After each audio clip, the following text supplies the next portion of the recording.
Assalamualaikum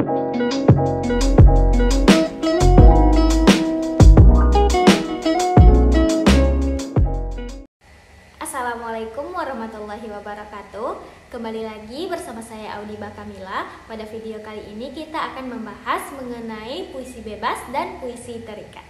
Puisi bebas dan puisi terikat. Puisi bebas adalah puisi di mana penulisannya tidak terikat dengan peraturan baku penulisan puisi seperti bebas dari sajak, rima, jumlah baris, dan pemilihan kata.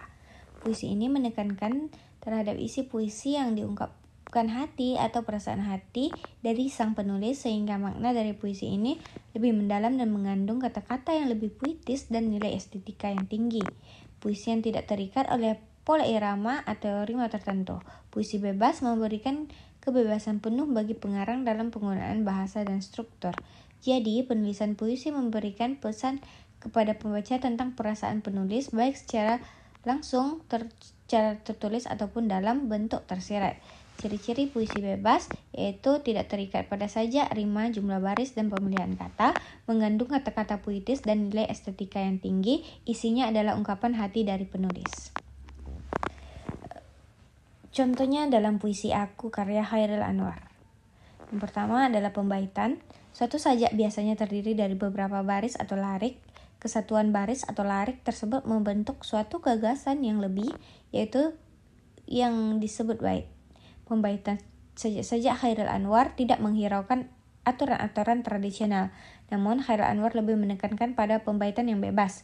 Berdasarkan sajak di atas, Chairil Anwar tidak memperhatikan aturan-aturan pantun, syair maupun sonata, tetapi ia lebih dominan menggunakan bentuk-bentuk yang baru, yaitu dengan bentuk bebas. Memanglah situasi zaman akan ikut menentukan corak atau suatu karya sastra. Oleh sebab itu, sudah sewajarnya apabila Chairil Anwar menciptakan bentuk-bentuk puisi yang baru yang sesuai dengan alam pikiran lingkungan masyarakat. Pada sajak Aku terlihat bahwa pembaitan tidak mencerminkan aturan-aturan pantun, syair, dan sonata, tapi tiap bait ada yang terdiri atas 1 baris, 2 baris, dan ada yang terdiri atas 3 baris. Begitu pula tiap baris ada yang terdiri atas 1 kata, 2 kata, dan 5 kata.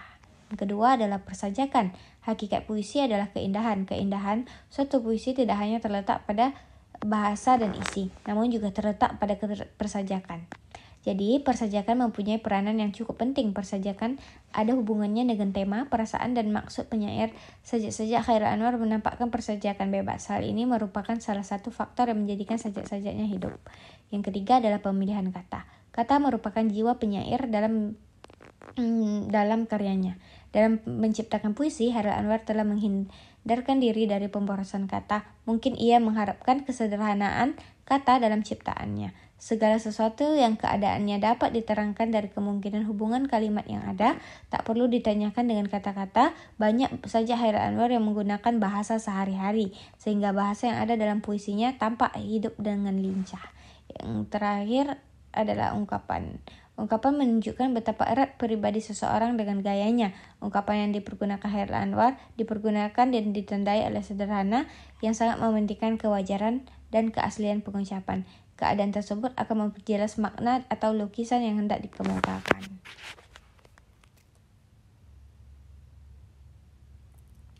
Selanjutnya adalah contoh puisi terikat, yaitu karya Sutarji Kazom-Bahri. Yang pertama adalah pada kosakatanya.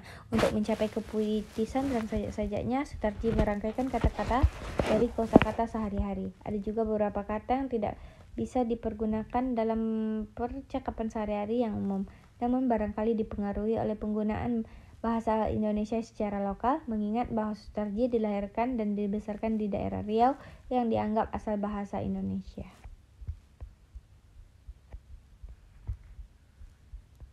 Pada sajak jadi di atas dapat kita lihat bahwa Sutarji menggunakan bahasa sehari-hari dalam sajaknya, seperti kata derita, luka, duri, sepi yang biasa digunakan untuk mengungkapkan kesedihan atau penderitaan dalam kehidupan sehari-hari.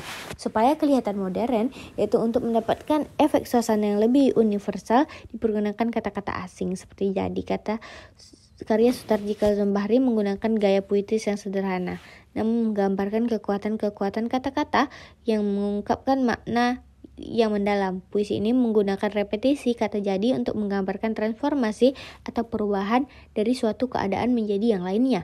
Setiap baris puisi menunjukkan bahwa tidak setiap hal memiliki konsekuensi yang pasti atau menjadi sesuatu yang diharapkan. Penggunaan kata-kata yang sederhana dan berulang ini memberikan ritme dan pola yang kuat pada puisi, menciptakan efek pembicaraan yang intens. Puisi ini menunjukkan bahwa tidak semua penderitaan atau kesepian menjadi luka atau duri, dan tidak setiap tanda atau pertanyaan memiliki makna atau keraguan yang pasti. Hal ini menggambarkan kompleksitas dan subjektivitas dalam pemahaman dan interpretasi kita terhadap dunia. Pada bagian akhir puisi, penggunaan kalimat yang kuat "memandang kau pada wajahku" menunjukkan suatu momen keinsyafan atau pengakuan akan adanya kehadiran yang lebih besar, merujuk pada kehadiran Tuhan. Puisi ini menyiratkan pertanyaan tentang makna hidup dan hubungan manusia dengan sesuatu yang lebih besar di luar dirinya. Demikian dari saya. Terima kasih. Wassalamualaikum warahmatullahi wabarakatuh.